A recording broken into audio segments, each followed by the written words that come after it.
The time is 11:01. It's the 16th of October 2017. We are in an interview room here at Bromley Police Station. My name is DC Stanford. I'm with the Community Safety Unit at Bexley Police Station. Our officer present is? Nancy Burns, CSU at Bexley. Thank you. I'm interviewing. Can you give me your full name and current date of birth, please? Yeah, Brian Pead, 12/6/53. Thank you, Mr. Pead. Mr. Pead, I know you were cautioned at the time of arrest, but because this is a police interview, I have to caution you again now. Okay? Yeah, sure. That caution is you do not have to say anything, but it may harm your defence. If you do not mention when questioned, saying you later on in court, anything you do say may be given evidence, okay? I know you've been interviewed before, but I have to break it down, so I'll break it down in 3 parts. I'll do with everyone. No problem. First part's very simple. I'm going to ask you a series of questions here today. It's your legal right whether you choose to answer them or not, okay? Of course. Second part, if this matter was to ever go to court, you're likely to be asked the same questions there that I'm going to ask you today. If you either choose not to answer my questions today, or any answers you give don't match any future answers you give, so basically your 2 stories don't match up, the court will allowed to draw what's called a negative inference. What that means is it can look badly upon yourself as to why you either didn't answer my questions today, or why your 2 sets of answers don't match up. Does that part make sense? Of course, entirely. Perfect. Third part, as I said, the interview's being recorded at the moment. We've got microphones on the wall and the cameras on the ceiling that I pointed out, okay? Again, if this matter was to ever go to court, it can either be played like a DVD, so basically someone can sit and watch us, or it can be transcribed, someone can write down our conversation, it can be read out in statement format. Does that all make sense? Of course. Perfect, thank you, sir. Throughout your time in custody, you have the right to free and independent legal advice. Obviously, you don't have a solicitor here present at the moment. Are you happy to continue without one? I'm not happy, but I shall continue without one. Okay, you understand that at any point during this interview you can stop and we will get your solicitor free of charge? Yeah, I understand that. Thank you very much. Okay, no problems at all. Quick welfare check. Are you feeling fit and healthy today? Very tired because I was transported down at 3 in the morning, so between 3 and 6. Didn't sleep? I didn't sleep at all, and so I'm still very tired, but not to worry. Have you got any medical illnesses that will affect your ability to interview today? None whatsoever. Perfect, thank you, Mr. Pead. Right, Mr. Pead, before I ask you any questions about why we're here today, allow me to explain it to make sure it's clear, okay? You've been arrested for a breach of restraining order. The allegation is that on the 29th of September this year, which is a Friday, on a website that's listed down as www.lambethchildabuse.org, you posted an open letter to your Member of Parliament. In that, you named several people that a restraining order issued by the Inner London Crown Court on the 14th of August 2015 prevented you from doing so, okay? Now, before I ask you about the matter, because I'm sure you've got a version of events to tell us, is it clear what we're going to discuss today? Yes, I think you've made it clear, thank you. Perfect, thank you, Mr. Pead. Mr. Pead, the easiest way is, what's your version of events? Would you give me what you think's happened here? Well, I don't really wish to make any other statement other than I wish to report officially on the record corruption in this case entirely. So I'm afraid that that is my version of events, you see. Okay. So it's not basically what you're going to want to hear, but I'm afraid that is the truth. So that is it, in effect. It's quite simple. Okay. There is corruption that has gone on in this case. I've been able to prove that corruption.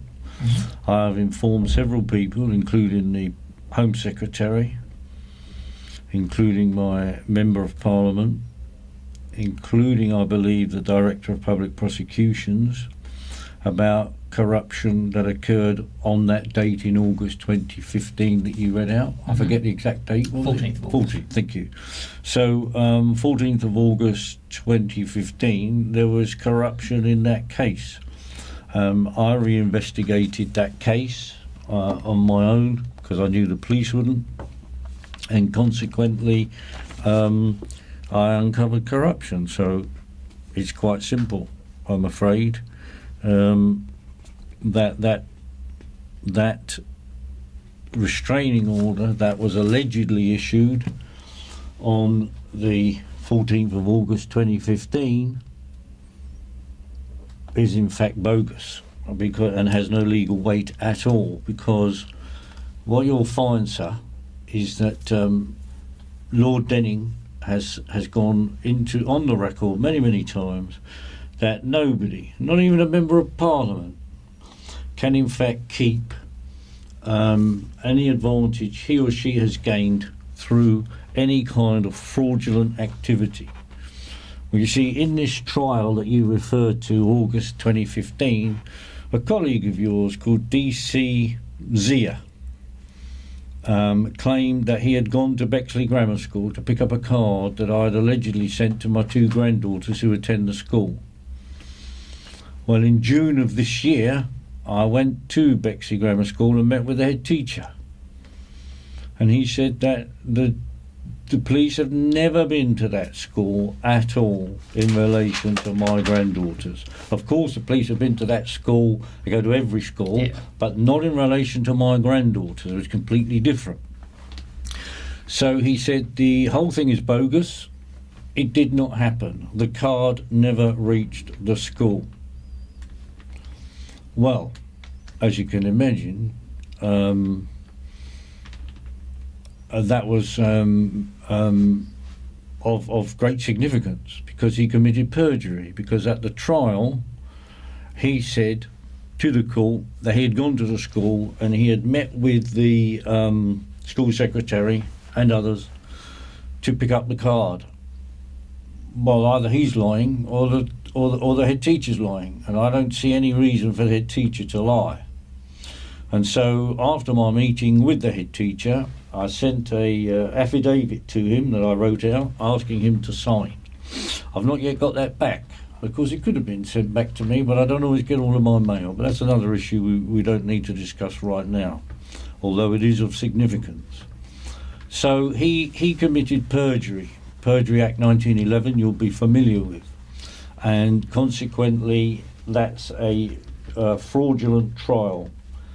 And equally in 2011, the 1st of November, Bexley magistrates, 1st of November 2011, that has got corruption all over that case as well. So I could go into more detail if you would like me to. It's mainly going to be around the 2015 I thought it would be, because you see that's how the law works, is it narrows it down to try to find you guilty, not to actually find you innocent. So you see the 2015 case was built on the 2011 case. Well, I'll have to refer to Denning again, I'm afraid. You cannot build something on nothing. So the 2011 case was wrong, was rotten to the core. If you're going to build a case 2015 on that, that's also rotten to the core. And then, to wit, DC Zia has in fact committed perjury. Okay. So, I'm going to ask you a couple of questions in more depth in a second, but so just so I get your explanation correct, what you're telling me is, as far as you're concerned, the court case that issued that restraining order didn't have the power to issue it to you. Correct, it can't do. And I've checked this out with my MP, who's also a barrister in QC.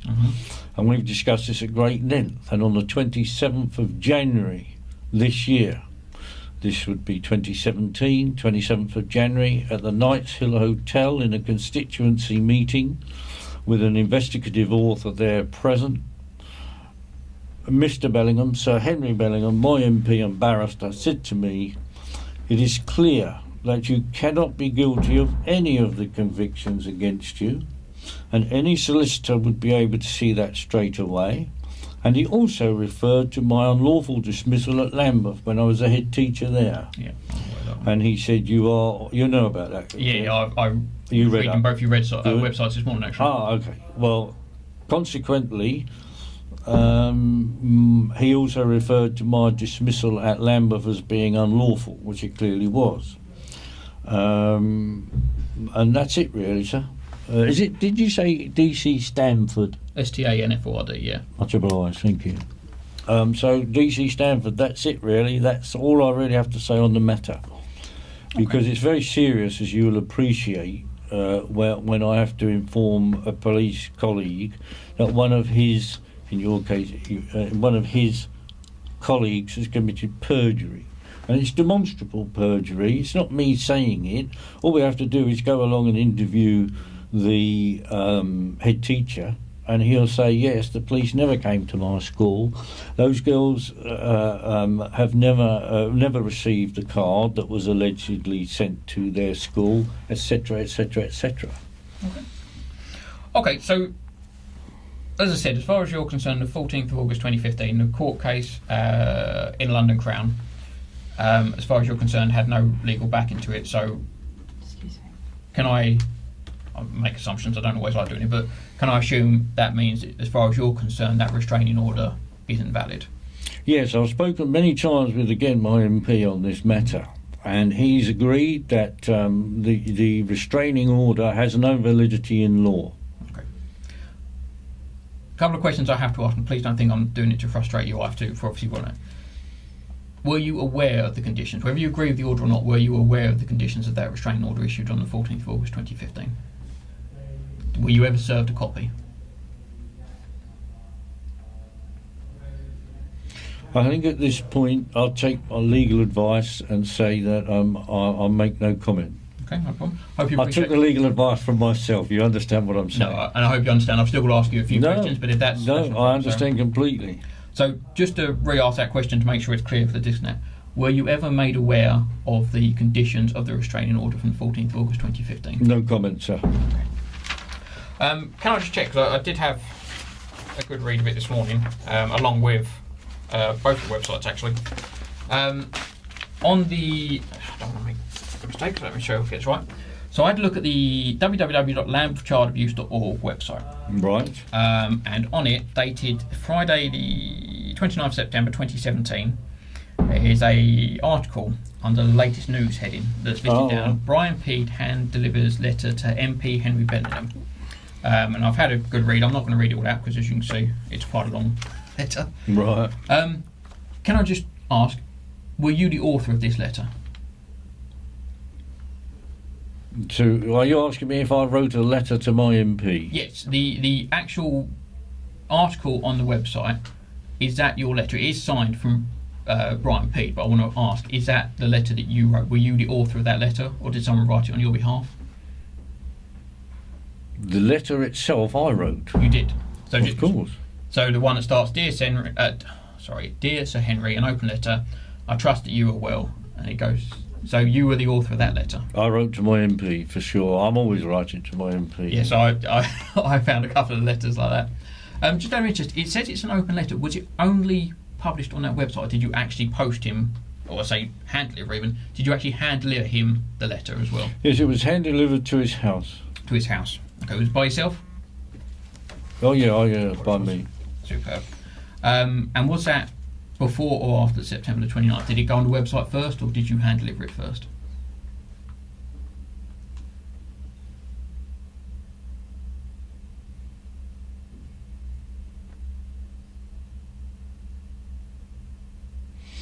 I do believe it must have been given to him first, because I wouldn't then have been able to say it was hand delivered. Perfect. Okay.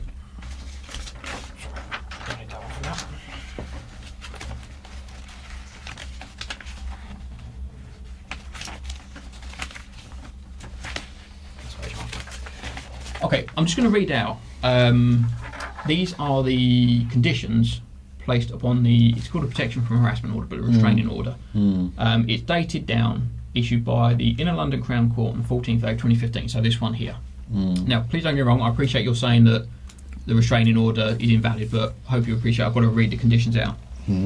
It's got two conditions down on it. It says you're not to contact, directly or indirectly, Paul, Sorrel, Emily, Lauren and Joseph Birch, or go to Melville Road, Sidcup, Kent, or publishing or arranging to have published by another person, whether on the internet or on paper, whether true or untrue, any information referring to Paul, Sorrel, Emily, Lauren and Joseph Birch. Okay. I know I've asked, but I will double check. Were you ever served with those conditions that you remember? Again, no comment. No problems. Okay. Have you got the original of these? Sorry, it's just purely I highlighted something. Thank you. I'm just going into the letter, which is a direct print off the website. And I make note, there's a couple of referrals. I'll read one paragraph out. As we have discussed, for the Bexley Magistrates Court to determine according to law in this case, my daughter Sorrel Birch and elder granddaughter Emily Birch. Do you remember writing that part? Well, I will clearly have mentioned my daughter and grandchildren, of course, but I don't know the context of what the rest of that sentence was. That was an incomplete sentence. Do apologise. I'll read the rest. I don't feel you have to. Don't worry. No, it's not a problem. Okay, so let me read the whole paragraph again. So, as we have discussed, for the Bexley Magistrates Court to determine according to law in this case, my daughter Sorrel Birch and elder granddaughter Emily Birch would have had to made complaints to the police. They would have had to have investigated the complaint. My family members would have had to have made, official statements, and they would have had to have appeared at court against me. Since none of these ordinary and lawful procedures took place, Bexley Magistrates Court could not have determined according to law. Okay, that's a paragraph that's included in. I'll go a bit further along. I'm not going to read these out all the way because I don't need to, but there's further referrals to Emily. Obviously, there's a paragraph here that's quite heavily covered by Emily because it discusses the letter at the school and DC's and things like that. Okay. And obviously it's referral to Sorrel as well as mother. Okay. Now, so much paper to my hands. Obviously, in my view, and this is solely my view, based on the evidence I have in front of me, it appears to me that you have breached the conditions of the restraining order because you published on the internet documentation that refers to people that, according to the Inner London Crown Court restraining order, you were not allowed to. Would you agree or disagree with me on that? Well, I would disagree for two reasons. Yeah, go. One reason is I never said I published anything on the internet. I said I authored a letter which I delivered to my MP. Secondly, I'm absolutely concerned, really seriously concerned, that a detective constable in a Metropolitan Police Force can be told of perjury in a case in which a bogus restraining... I say bogus, you would disagree. In which a bogus restraining order is issued. For me, you see, I'm old school. I'm 64 now. I'm very old school. And consequently, being old school, if a member of the public tells me that in a trial a policeman has committed perjury, alarm bells should be ringing. And therefore, any assumptions you therefore make, like you just have, that you've read this, there's a piece of paper that says there's an order, oh, you must be guilty, that's dangerous, dangerous thinking. That's Orwellian, dystopian society we live in, right? You may not understand all what I'm saying, you don't have to. Your focus, to me, should have been, oh, let's stop there, let's explore your claim, which I said was official complaint. I specifically used those words for the tape. My official complaint is against DC's of perjury against the 1911 Perjury Act. I've then given you other evidence from Stephen Elphick, the head teacher of Bexley Grammar School, who confirmed, yes, indeed, the police had never been to his school. And yet here we are now, and there's no disrespect to you, I've got to say what I've got to say. I never bring personalities into it. So here we are now, I'm sitting here, and I've got two people against me, so I'm already outnumbered. I know all that issue about I could have somebody, don't worry about that. And here you are pursuing a line of questioning which is so narrow as to be, I argue, unlawful in itself. Because I've already thrown a spanner in the works to your reasoning that there is a letter I sent to my MP, you've got an internet post, and you've got a piece of paper that says it's a restraining order. You put 1 + 1 + 1 equals guilty. Well, I'm afraid real life isn't like that. And if it's a paper exercise that the police want to do yet again to find me guilty, that's fine. You know, no problem. you say you've been on my 2 websites. Was the other website justiceforbrianpead.com?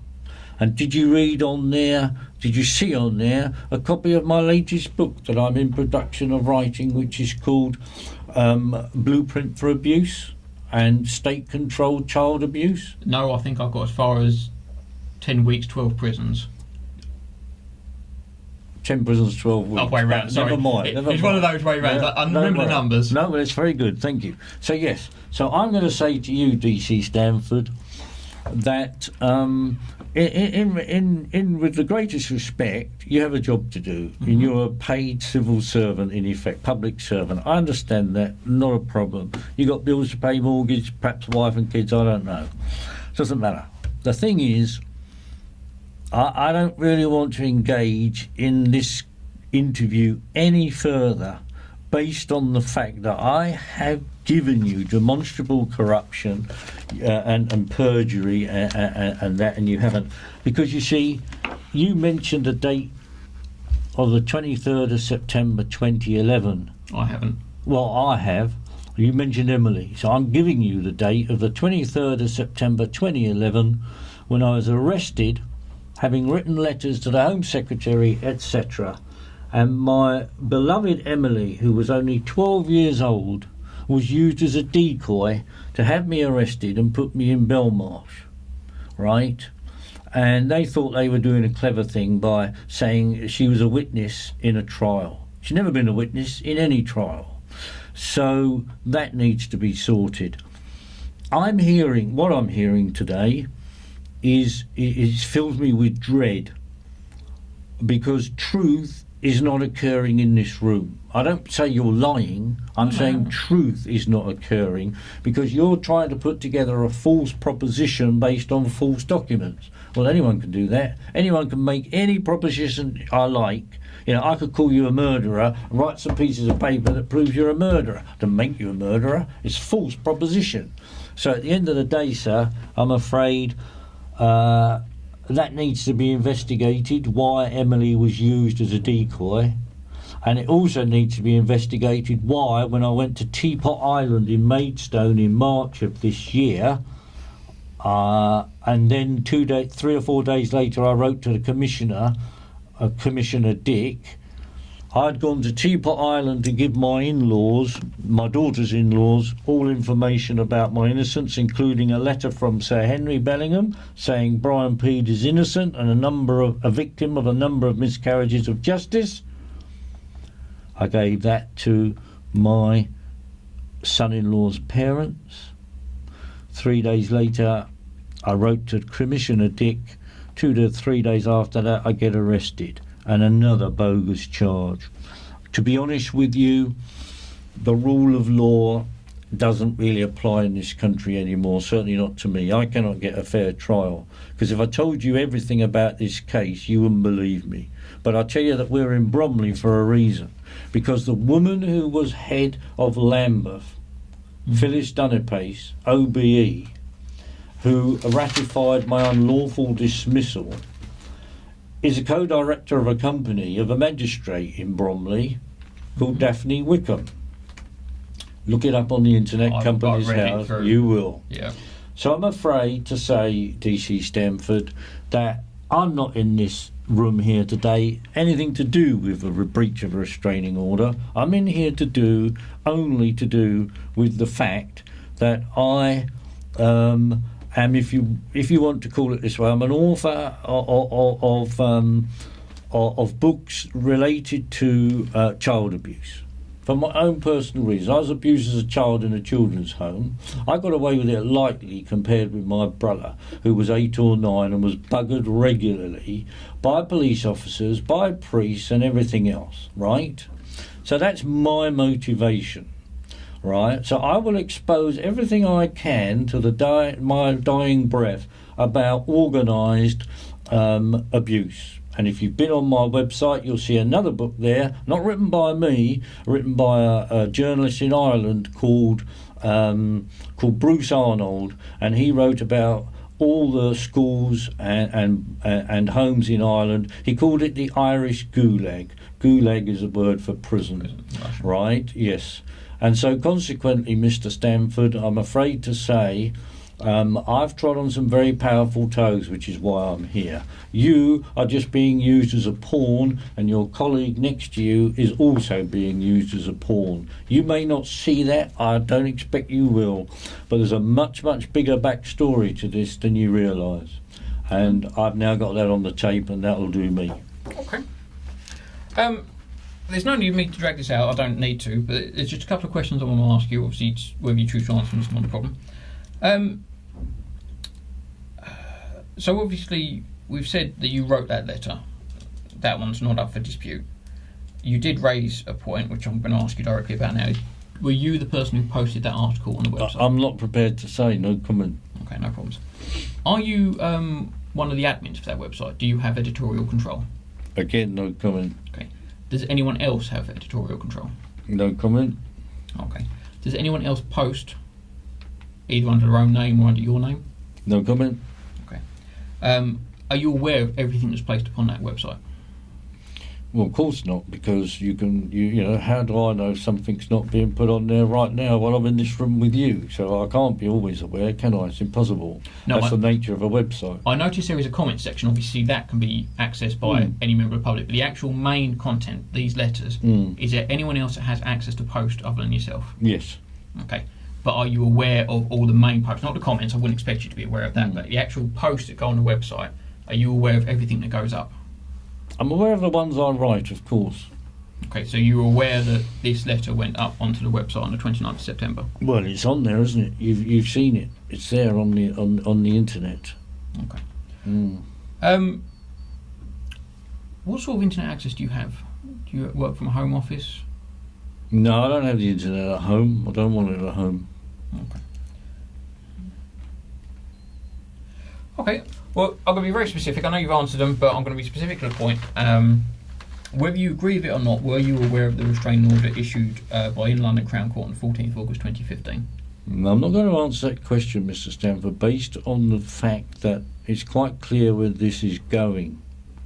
It's quite clear that you want to incriminate me in a breach of a restraining order so that A, I can be imprisoned, and B, that the authorities, as they like to call themselves, though they have no authority over me, I'm quite capable of managing my own life, I'm sure you can, that the authorities like to pretend that there is a restraining order in place, right?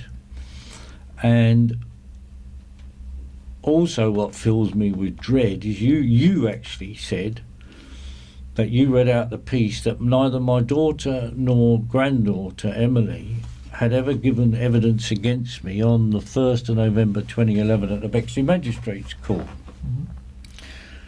And never made a complaint to the police, never made a witness statement, never turned up in court.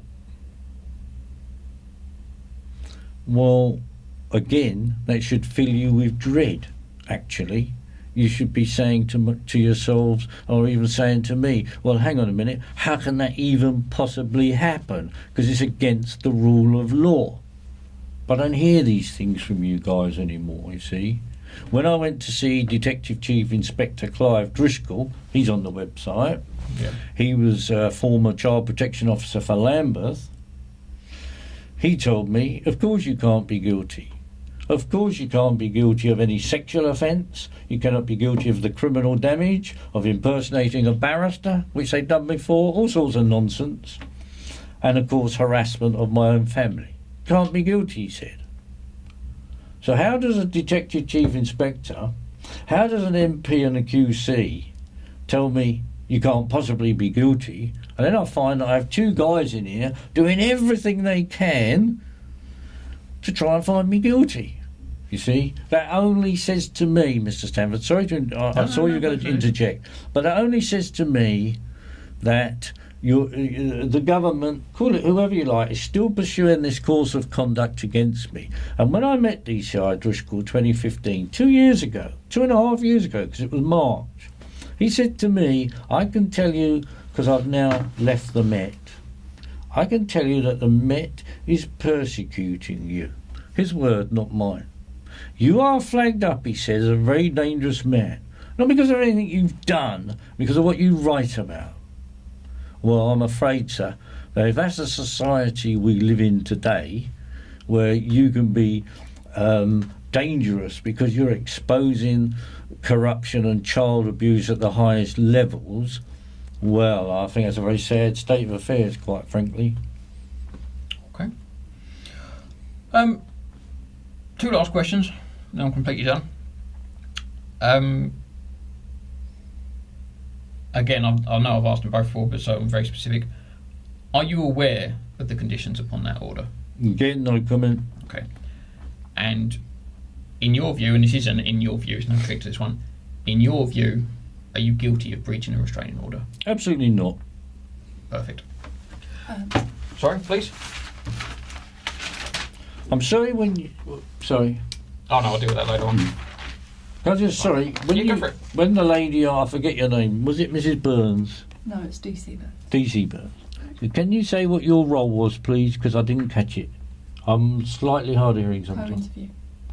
But I thought you gave a role within the... Oh, I'm a DC in CSU at Bexley. It's the community safety unit, just our department. Thank you. Basically, to allow me to talk to you and not be writing down all the Oh, time. no, I DC get that. Burns, I get make that. my I note. just wanted to get that for... Same department. Yeah. Okay, right. Same Thank you. office. Yeah. Mr. Pead, before I conclude this interview, is there anything I've said that's not clear that you want me to repeat?